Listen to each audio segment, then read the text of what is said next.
मैं हमेशा से ये मानता रहा हूँ कि हमारी जो भी सामर्थ्य है उसके अनुसार उस समाज के लिए भी हमें कुछ करना चाहिए जिसने हमें इस स्थिति तक पहुंचाया है। यह एक तरह से हमारा कर्तव्य भी है और दायित्व भी।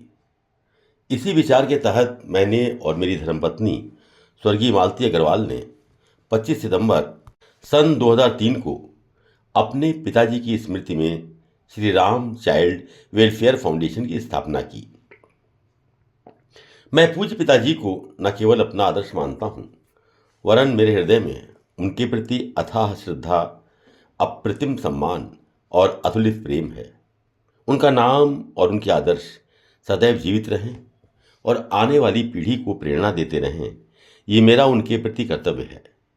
मैं ये मानता हूँ कि हमारे सबसे ज़्यादा जिम्मेदारी अपनी नई पीढ़ी के लिए है।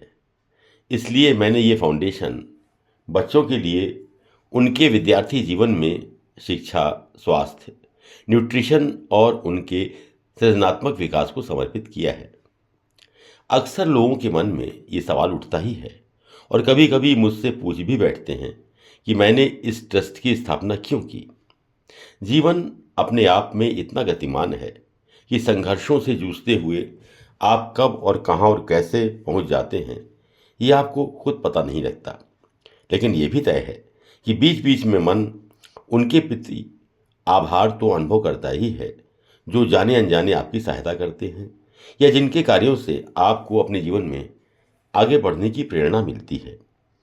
ऐसे में मन में ये भाव आता ही है कि हमें भी अपनी सामर्थ्य के अनुसार समाज के लिए, समाज के हित के लिए कुछ करना चाहिए। ये चिंतन और मंथन मेरे मस्तिष्क में भी चलता रहा था। कई वर्षों के बाद सन 2003 में मैंने इस विचार को साकार रूप दिया। इस ट्रस्ट की स्थापना में Shri Ram Narayan ji Agarwal advocate, Shri Ram Mohan Garg chartered accountant, Shri Naveen Garg advocate taxation और डॉक्टर अनुराग अग्रवाल सीए ने बहुत सहायता की और अमूल्य परामर्श दिया। उनके परामर्श पर मैंने Shri Ram child welfare foundation का रजिस्ट्रेशन इंडियन ट्रस्ट एक्ट के अंतर्गत कराया। उनके परामर्श से यह भी निश्चित किया कि फाउंडेशन सिर्फ लक्ष्मणदास अग्रवाल और उनके परिवार से ही ट्रस्ट के लिए पैसा लेगा और बाहर के किसी व्यक्ति से कोई चंदा नहीं देगा। साथ ही इनकम टैक्स 80G अथवा कोई छूट नहीं देगा।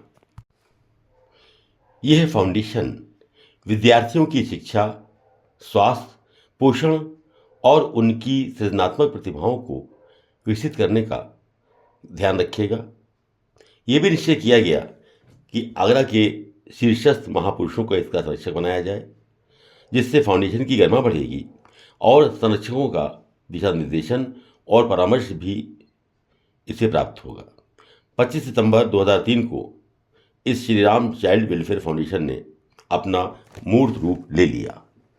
समाज को अगर ऊपर उठाना है तो बच्चों के स्वास्थ्य, शिक्षा और क्रिएटिव टैलेंट अर्थात सृजनात्मक क्षमता के विकास पर यदि कार्य किया जाए तो शायद ये समाज को ऊपर उठाने के लिए सबसे अच्छा योगदान होगा। मैंने इस ट्रस्ट में उस समय के समाज के प्रतिष्ठित समाजसेवी, उद्यमी, सुयोग्य, विद्वान और लोक कल्याण को समर्पित लोगों को संरक्षक के रूप में जोड़ा। हमने अपने संरक्षकों के रूप में ऐसे व्यक्तियों को चुना जिन्होंने समाज में अपने नैतिक एवं समाजोपयोगी गुणों के कारण प्रतिष्ठा अर्जित की थी।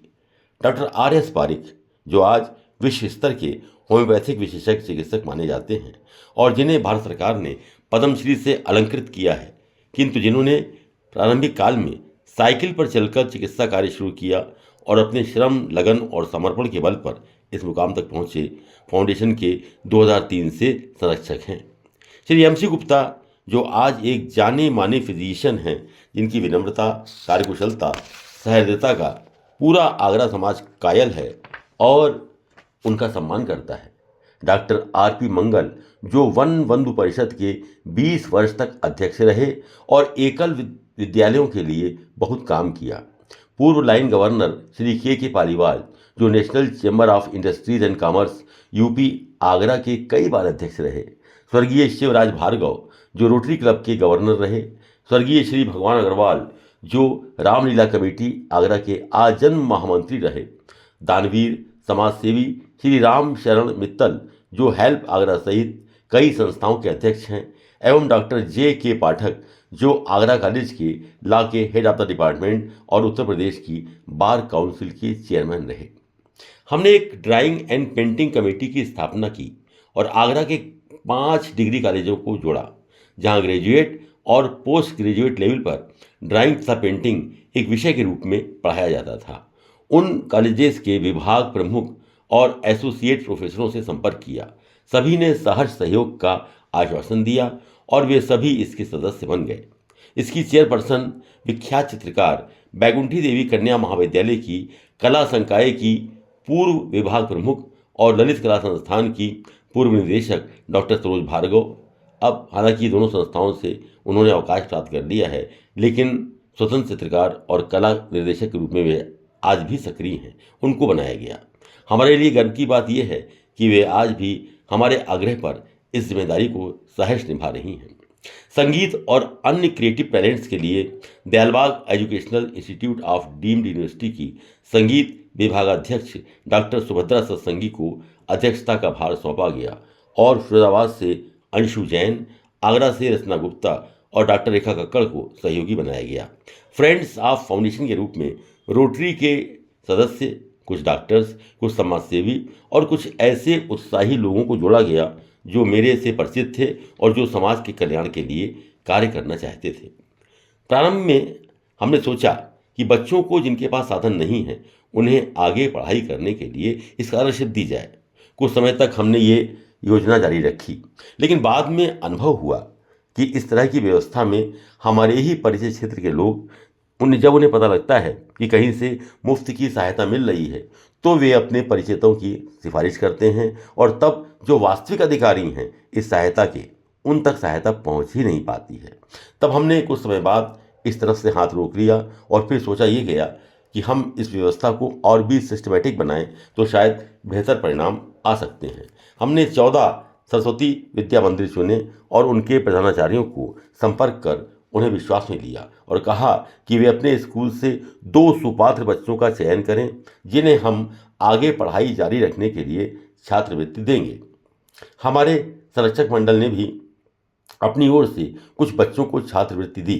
1 वर्ष तक तो ये कार्य भी चला, लेकिन फिर ये महसूस हुआ कि यहाँ भी हम न्याय नहीं कर पा रहे हैं।